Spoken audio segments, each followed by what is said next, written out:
Hello अस्सलाम वालेकुम, welcome back to my channel. आज जिस वेरिएबल के बारे में पढ़ना है वो है टपल्स। कि पाइथन में टपल्स जो है वो किस तरह से हम लोग लेकर चल रहे होते हैं।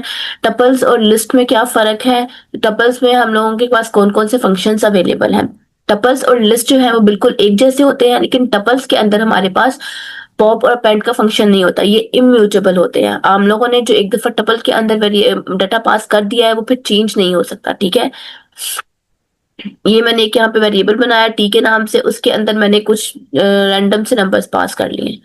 लेंथ हम टपल में चेक कर सकते हैं, लेंथ कितनी है 3, ठीक है। उसके बाद मैंने दोबारा से यहाँ पे एक वेरिएबल T1 के नाम से पास किया, उसके अंदर मैंने स्ट्रिंग और नंबर्स दोनों दे दिए, ठीक है। कि मैंने आपको पहले बताया कि टपल और लिस्ट में ज्यादा फर्क नहीं है। सिर्फ इतना फर्क है कि जो टपल्स है वो इम्यूटेबल होते हैं और जो लिस्ट है उसके अंदर हमारे पास बेशुमार फंक्शंस होते हैं, ठीक है। ये यहाँ पे T1 को शो कर लिया, 1 और 2। उसके बाद इंडेक्सिंग कैसे करनी है, अब यहाँ पे देख लीजिए, मैंने वेरिएबल का नाम लिखा T1। मैंने उसे कहा है कि जीरो के ऊपर मुझे ला के बता दो कि जीरो के ऊपर कौन सा वेरिएबल पड़ा हुआ है।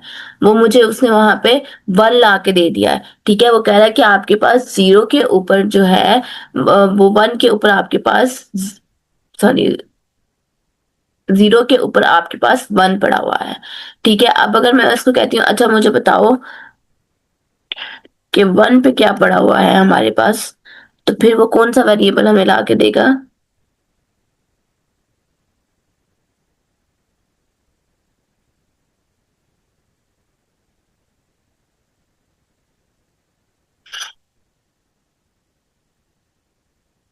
इसने मुझे 2 ला के दे दिया डाटा। वो कह रहा है आपके पास 1 के ऊपर 2 पड़ा हुआ है। मैं पीछे से देखना चाह रही हूँ कि मेरे पास पीछे से क्या पड़ा हुआ है, लास्ट में मेरे पास कौन सा डाटा टपल के अंदर पड़ा हुआ है। वेरिएबल का नेम लिखा, -1। पीछे से शुरू कर रहे हैं हम लोग तो -1, ठीक है। टपल्स में हमारे पास कुछ ज्यादा ऑप्शंस नहीं होते, बहुत थोड़े सारे ऑप्शन होते हैं। टपल्स के अंदर हम चेंजेस नहीं कर सकते। काउंट का है हमारे पास एक ऑप्शन कि हाँ आपके पता चल जाए, जैसे लेंथ और काउंट एक जैसे काम कर रहे होते हैं, ठीक है। हमें पता चल जाए कि हमारे एक स्ट्रिंग के अंदर कितने जो वेरिएबल्स पास है, हमारे पास नंबर्स किस तरह है, स्ट्रिंग किस तरह है, ये सारा कुछ उससे पता चल जाता है। अब ये देखें, इंपॉर्टेंट बात। अब यहाँ पे मैंने उसे कहा है T1 वेरिएबल, ठीक है। जीरो के ऊपर जो डाटा पड़ा हुआ है उसको आप 1 को चेंज में कन्वर्ट कर दो। उसने कहा है, उसने मुझे एरर दे दिया है। किस बात का एरर दिया, वो क्या कह रहा है, tuple object does not support item assignment. कि आपने जो एक दफा वेरिएबल के अंदर डाटा पास कर दिया है वो कर दिया है, वो चेंज नहीं हो सकता, ठीक है। इसको मैं आप लोगों को लाइव भी करके दिखा देती हूँ, ये ले देख लिया। वो कह रहा है कि आप चेंज, मैंने उसे ये सिर्फ इतना कहा है कि इस वेरिएबल के अंदर ये चेंज भी ऐड कर दो। उसने मुझे क्या कहा है कि नहीं, टपल के अंदर जो है एक दफा जो डाटा पास हो गया है वो पास हो गया है। इम्यूटेबल होता है, इसलिए हम लोग एक दफा ही डाटा बना सकते हैं टपल के अंदर, जब वो बन जाए तो वो फिर चेंज नहीं होता, ठीक है। फिर मैंने उसे कहा अच्छा अपेंड कर दो आप। नो, अपेंड कर दो। वो कह रहा नहीं, tuple object has no attribute append. वो कह रहा है टपल के अंदर आप कुछ भी ऐड नहीं कर सकते, ठीक है। मैंने उसे कहा अपेंड क्या करता है कि ऐड करता है। मैंने उसे कहा अपेंड कर दो, नो। उसने कहा कि नहीं, टपल के अंदर ये खसूसियत, ये करेक्टरिस्टिक नहीं है कि वो अपेंड कर सके, ठीक है। उसकी तरह से पॉप है। मैंने उसे कहा T1, T1 में पॉप कर दो 0। 0 हमारे पास था ना। मुझे कहता है tuple object has no attribute pop. Tuple के अंदर डिलीट करने की भी ऑप्शन नहीं है। यूजुअली तौर पे हम लोग अपने डाटा के अंदर टपल्स बहुत रेयर यूज कर रहे होते हैं, हम लोग टपल्स के साथ काम नहीं करते। क्यों? क्योंकि ये फिर हमें आगे जाके तंग करता है, हमने with the passage of time हमारे डाटा के अंदर चेंजेस करनी होती है।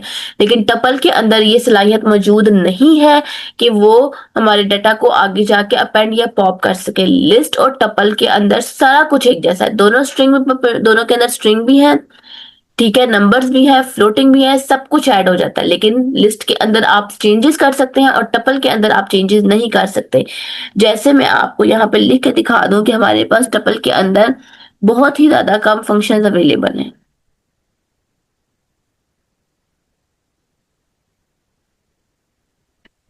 डॉट डाला, टैब का फंक्शन, ये देखिए, सिर्फ ये फंक्शन हमारे पास टपल के अंदर अवेलेबल है। Count, index. बस सिर्फ ये दोनों फंक्शंस हमारे पास अवेलेबल है कि हम काउंट कर सकते हैं कि हमारे पास कितने डाटा मौजूद है, या हम लोग इंडेक्सिंग और स्लाइसिंग के लिए इसे यूज कर सकते हैं बस। और एक दफा टपल बन गया तो बन गया, हम टपल के अंदर चेंज नहीं कर सकते। टपल्स को हम लोग जब भी इस ब्रैकेट के अंदर पैरेंथेसिस ब्रैकेट यूज करेंगे तो इसका मतलब है कि वो टपल है और वो फिर चेंज नहीं हो रहा। अगेन बताती चलूं, हम लोग टपल्स के साथ इतना काम नहीं करते, बहुत रेयर यूज कर रहे थे। जैसे आर्मी का डाटा है, वो लोग टपल यूज करते हैं कि एक दफा जो डाटा पास हो गया वो हो गया, वो अब अपेंड पॉप उसमें कोई भी फंक्शन अवेलेबल नहीं है। जो बहुत हाई सिक्योरिटी क्लासेस होती है या आईएएस के एजेंट्स हैं या कुछ भी हैं, ठीक है, जो जहाँ पे सिक्योरिटी बहुत कम मैटर कर रही होती है, टपल्स वो लोग यूज करते हैं, नहीं तो नॉर्मली टपल्स यूज नहीं करते। ये था आज का हमारा लेक्चर जिसमें मैंने आप लोगों को बताया कि टपल्स और लिस्ट क्या चीज है, दोनों के अंदर क्या फर्क है। ठीक है, टपल्स के अंदर हमारे पास कितने ऑप्शंस मौजूद हैं, टपल्स कहाँ से कहाँ यूज होते हैं। इंशाल्लाह नेक्स्ट लेक्चर में मैं आप लोग को डिक्शनरीज के बारे में बताऊंगी। तब तक के लिए मुझे इजाजत दीजिए, दुआ में याद रखिएगा। अल्लाह हाफिज।